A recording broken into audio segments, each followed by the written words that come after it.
So ఒకసారి మనం వెనక్కి వద్దాం.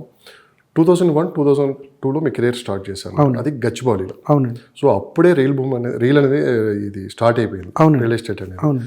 సో అప్పటికి ఇప్పటికి 23 సంవత్సరాల్లో మీరు అసలు ఎలాంటి మార్పులు గమనించారు? అసలు రియల్ ఎస్టేట్లో ఎంప్లాయ్మెంట్ ఏ విధంగా పెరిగింది అంటే మీరు ఏం చెప్తారు?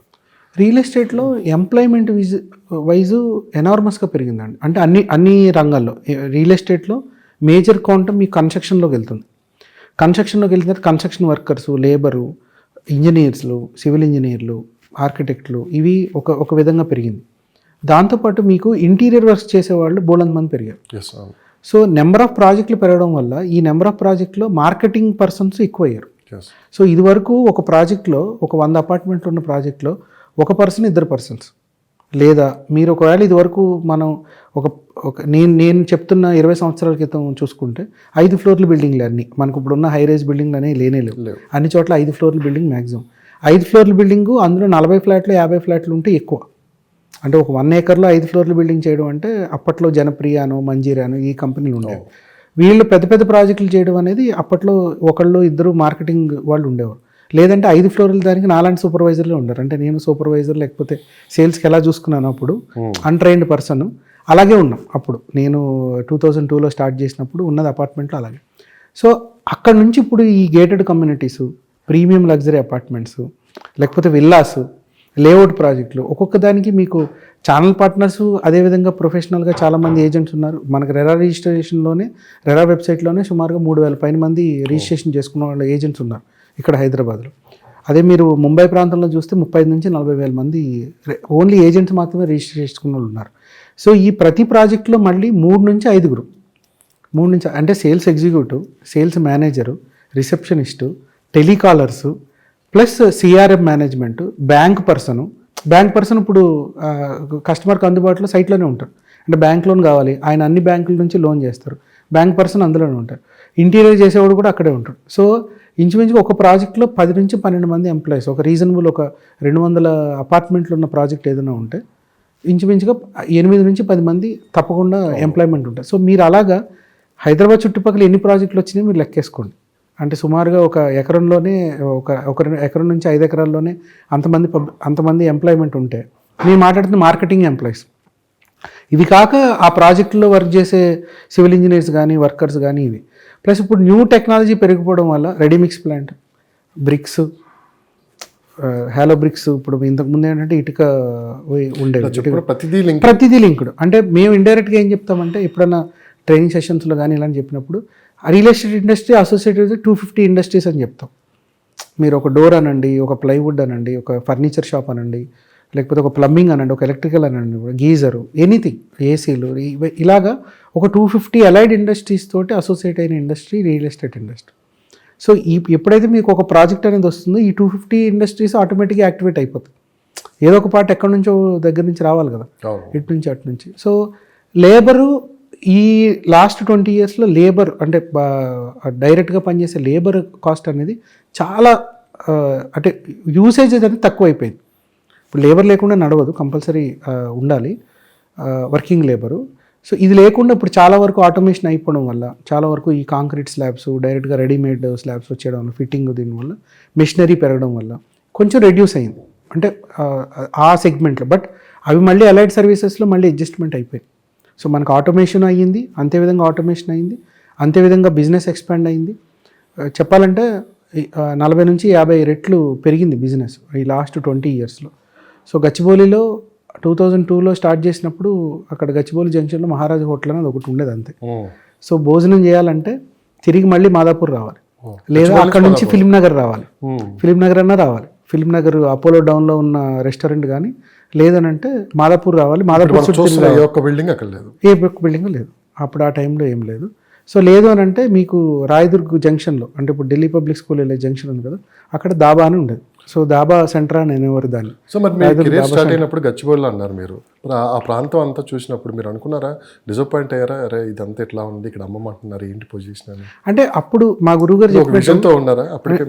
నాకు విజన్ ఏం లేదు. ఆ రోజు విజన్ నా విజన్ క్రియేట్ అయింది పద్మారెడ్డి గారు, మా గురువు గారు వల్ల.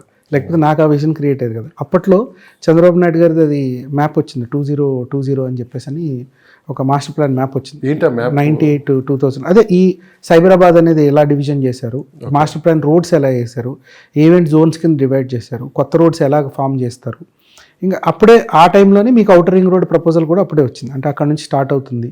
ఇప్పుడు ఇలా 2 ఫ్లైఓవర్లు వస్తాయి, అటు నుంచి ఇటు నుంచి ట్రాఫిక్ ఇబ్బంది లేకుండా ఫ్లైఓవర్లు వస్తాయి.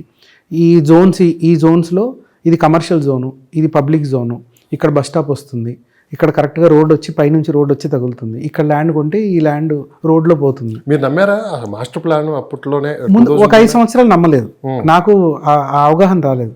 2005 తర్వాత మార్పు చాలా విపరీతంగా స్టార్ట్ అయింది. 2005 లోపు మీకు గచ్చిబౌలిలో రేటు 25 నుంచి 35 కోట్లు, 35 లక్షలు, 25 నుంచి 35 లక్షలు. 2005 తర్వాత మీకు రియల్ ట్రాన్స్ఫర్మేషన్ స్టార్ట్ అయింది. 2008 పీక్ టైం, 2008కి రిసెషన్ వచ్చింది. 2008 టైంకి పీక్ టైం, అప్పటికి 2 కోట్ల రూపాయలు పోయింది. అంటే నేను చూసిన 25-30 లక్షల ల్యాండ్, 1 acre ల్యాండ్ 2 కోట్లు వేయడం, 2 కోట్లు అంటే అప్పటికి పెద్ద అమౌంట్, 2 కోట్లు. సో ఇంకా అక్కడ నుంచి గ్రాడ్యువల్గా ఈ ఆప్షన్స్ అయినాయి. ఆప్షన్లో చాలామంది సైట్లు కొన్నారు. సో ఐటీసీ, ఇప్పుడు మీరు కోహినూర్ చూస్తున్న సైట్ కానీ, లేకపోతే డిఎల్ఎఫ్లో కొన్న ల్యాండ్ కానీ, ఇవన్నీ అప్పుడైన ట్రాన్సాక్షన్స్ 2008, 9 ఆ ప్రాంతంలో అయినవి. సో మీకు ఇప్పుడు మైండ్ స్పేస్ జంక్షన్ దగ్గర నుంచి ఐకియా జంక్షన్ నుంచి బయోడైవర్సిటీకి వచ్చే రోడ్ లేదు, అప్పట్లో రోడ్ లేదు. సో మేము బైక్స్ మీద వచ్చేవాళ్ళం. ఆ రోడ్ అసలు చిన్న రోడ్ ఉండేది, కొండలు గుట్టలు. ఆ రోడ్ నుంచి అలాగే వచ్చేవాళ్ళం. అంటే రోజు మాదాపూర్ వెళ్ళాలి అని అంటే మళ్ళీ మీరు కొండాపూర్ వచ్చి కొండాపూర్ నుంచి మాదాపూర్, ఈరోజు గచ్చిబౌలి నుంచి వెళ్తున్నట్టు రూట్ కాదు. కానీ ఆ రోజు ఏదైతే చంద్రబాబు నాయుడు గారు మాస్టర్ ప్లాన్ ఇచ్చారో, అవును, విజన్ 2020 అని, సో అది ఎంతవరకు ఫిల్ఫిల్ అయింది ఆ ఏరియా అంటే? దాదాపు ఇప్పుడు మీరు చెప్తున్నారు 25 లక్షల నుంచి 30 లక్షల ఎకరం ఈరోజు 100 కోట్ల రూపాయల దాకా. అవును. అంటే స్పాన్ 13-14 years. అంటే మొత్తం ఆ ఒక్క లొకేషన్కి కాదండి, మొత్తం ప్లానింగ్ అనేది మీకు శంషాబాద్ ఎయిర్పోర్ట్ వరకు కూడా జరిగింది. ఎయిర్పోర్ట్ వరకు కూడా జరిగింది. ఇనీషియల్గా అది శంషాబాద్ ఎయిర్పోర్ట్ వరకు కూడా జరిగింది. సో కానీ అది ఇంప్లిమెంటేషన్ అయిన విధానంలో చాలా మార్పులు జరిగింది. అంటే ప్రభుత్వాలు మారినాయి. ఒక ప్రభుత్వాన్ని మనం స్పెసిఫిక్గా చెప్పాలనేది, ఒకళ్ళు విజనరీ అయి ఉండొచ్చు, ఒకళ్ళు డేర్ గట్టి స్టెప్ తీసుకుని ముందుకు వెళ్ళి ఉండొచ్చు. సో దాంతో ఏంటంటే ఇంప్లిమెంట్ అయ్యింది. అల్టిమేట్లీ మనం అదృష్టవంతులు. రియల్ ఎస్టేట్ పరంగా ఆగలేదు. అంటే కొంచెం అప్పటి 2008 నుంచి 2010 వరకు బిజినెస్ లేదు. నేను చెప్తున్న ఈ టైంలో కూడా 2008 నుంచి 2010 వరకు నేను కుష్మన్లో వర్క్ చేస్తున్నాను, కుష్మన్ వేక్ఫీల్డ్లో. పెద్దగా బిజినెస్ లేదు, అంతా రిసెషన్, మొత్తం అన్ని చోట్ల జాబ్ క్రైసిస్ వచ్చింది. ఓవరాల్గా మార్కెట్ అంతా ఇక్కడని కాదు, ఇండియా హైదరాబాద్లో కాదు, మొత్తం అంతా బ్లాక్ అయ్యింది. తర్వాత మళ్ళీ 2011-12 తర్వాత మళ్ళీ మనకి కొంచెం తెలంగాణ ఫార్మేషన్ అయ్యేంత వరకు కొంచెం గ్యాప్ వచ్చింది. ఫార్మేషన్ అయిన తర్వాత 2014-15 తర్వాత నుంచి ఇంకా ఆగలేదు. సో మనకి 6-7 సంవత్సరాలు ఏదైతే గ్యాప్ వచ్చిందో 2008 నుంచి 2013-14 వరకు, ఈ గ్యాప్ మొత్తం అంతా కూడా 2014-15 నుంచి మొత్తం తుడిచిపెట్టుకుపోయింది. సో ఇదంతా మొత్తం రికవరీ. అదే ఇప్పుడు మీరు పర్టికులర్గా షేర్ మార్కెట్లో ఎలా అయితే లాంగ్ టర్మ్, షార్ట్ టర్మ్ లాగా ఎలా అయితే ఉంటాయి, ఇందులో కూడా రియల్ ఎస్టేట్లో లాంగ్ టర్మ్, షార్ట్. కానీ మీరు కనుక ఒక 15-20 సంవత్సరాలకు కనుక విజనరీగా ఉండి తీసుకుంటే, రియల్ ఎస్టేట్లో నేను చెప్తున్న ప్రొసీజర్ ప్రకారం మీరు రియల్ ఎస్టేట్లో ఇన్వెస్ట్ చేయడం అనేది తీసుకుంటే ఖచ్చితంగా బెనిఫిట్ పొందుతారు, ఖచ్చితంగా బెనిఫిట్. సో మా నాన్నగారి టైంలో, లేకపోతే ఒక 2 generations మనం ముందుకెళ్తే, ఇల్లు అనేది ఎప్పుడు కొనుక్కునేవారు? మీకున్న అవగాహన ప్రకారం ఇల్లు అనేది ఎప్పుడు కొనుక్కునేవారు? ఒక టిపికల్ గవర్నమెంట్ ఎంప్లాయ్ లేకపోతే ప్రైవేట్ ఎంప్లాయ్ ఉంటే రూపాయి కూడబెట్టుకొని ఏదో ఒక ప్లాట్ కొనుక్కొని, ప్లాట్ అలా ఉంచుకొని, వాళ్ళ 50sలోకి 55sలోకి వచ్చిన తర్వాత ఇల్లు కొనుక్కొని రిటైర్మెంట్ అయ్యేటప్పటికి ఇంటికి వెళ్ళాలనేది, నా సొంత ఇంట్లో నేను ఉండాలి అనే ప్లానింగ్ ఉండేది. అంటే మా నాన్నగారి టైము, లేకపోతే ఒక 2 generations దగ్గర నుంచి అదే ఉండేది. ఇప్పుడు ట్రెండ్ పూర్తిగా దానికి విరుద్ధం.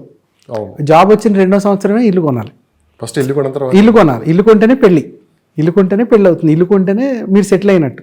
జాబ్ వస్తే కూడా సెటిల్ అయినట్టుగా, జాబ్ వస్తే 60% సెటిల్ అయినట్టు, ఇల్లు కొంటేనే మీరు సెటిల్ అయినట్టు. ఇప్పుడు పెళ్ళిళ్ళు ఎవరైనా సంబంధాలు చూస్తున్నా కూడా ఇల్లు ఉందా, అది అమ్మాయి అవ్వచ్చు అబ్బాయి అవ్వచ్చు, ఇల్లు ఉందా, సెక్యూర్ ఉందా లేదా. అమ్మాయి అయితే ఇల్లు కొని అల్లుడికి ఇవ్వడము, లేకపోతే అల్లుడికి ఆల్రెడీ, ఒక అబ్బాయికి ఆల్రెడీ ఇల్లు ఉండడం, ఇలా. సో ట్రెండ్ మారింది.